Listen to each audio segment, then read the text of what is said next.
Gentleman yields back. I now recognize the gentleman from Florida, Mr. Giménez, for 5 minutes of questions. Thank you very much, Chairman. And today I had actually a meeting with the airline industry, and then we talked about this issue, and we asked about, okay, when they have an incident, how many different reporting requirements they have? They have at least 10 different agencies that they have to report the same incident to, which seems a little bit inefficient, all right? And so, and I, Mr., the Representative Higgins asked the same question. You were saying it's 10, 12, et cetera. Would it make sense to have one form sent to one place and then that one place disseminate that information? Can I start? It would absolutely make sense. It's critical. Yeah, we're not going to do it then. I'm sorry? Okay, thanks. Yeah, you're asking us to do the impossible. Moving on.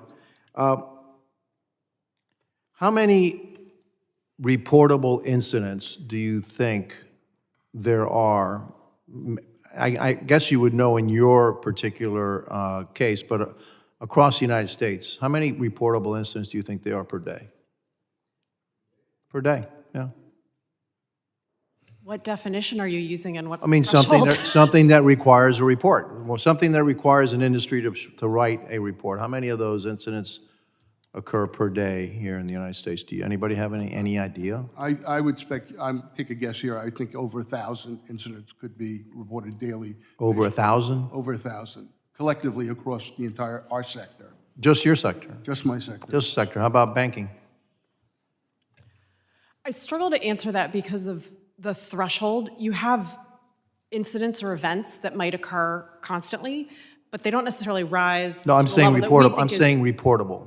You have to report. We have notification requirements that are private, so I wouldn't even know, and a firm wouldn't be able to tell me because they're not allowed to. Can you give me a guess? I would have to get back to you to have an informed response on that. Okay, how about an uninformed response? Just give me a swag, okay? Honestly, I hesitate. Okay, to what do that. about, and energy? So, to something Ms. Hogg said, saying there are wildly different reporting requirements. There are some that, pretty low bar. There's some that have extremely high bar. I can go back to the statistic that I know from one company that did a relatively deep dive on its reporting requirements, especially with pursuant to CERCIA's broadest definitions, and that was going to be 65,000 over 10 years. So that's one company, 65,000 incidents over 10 years, 6,500 a year. That's 500 a month. Just one company? That's just one company. Just one company. So How many call it- companies do you have? EEI represents 62 investor-owned electric companies. 62? That's right. So could I assume 62 times 500 Sure, per day? sure. Or is that a month? Well, Is that a month? that's one of our larger companies, and that was 500 a month. So maybe it might be easy to get to several thousand a month. Okay, several thousand a month? Okay. Does anybody know how this data is analyzed? No? Nobody knows how it's analyzed. So we require you to send a bunch of stuff, but you guys don't know how it's analyzed by wherever it is we send it to. Okay. I'll bet you it's not because of the overwhelming volume, all right? And so we need to look at that, Mr. Chairman, okay? If you're requiring me to do something and then we don't use the data for anything, then it's actually worse, all right? Because you're making them do stuff that nobody looks at. So we need to bring some other folks and say, how do you analyze all the data that you're getting from, that you require from everybody else to see that actually we're doing any good?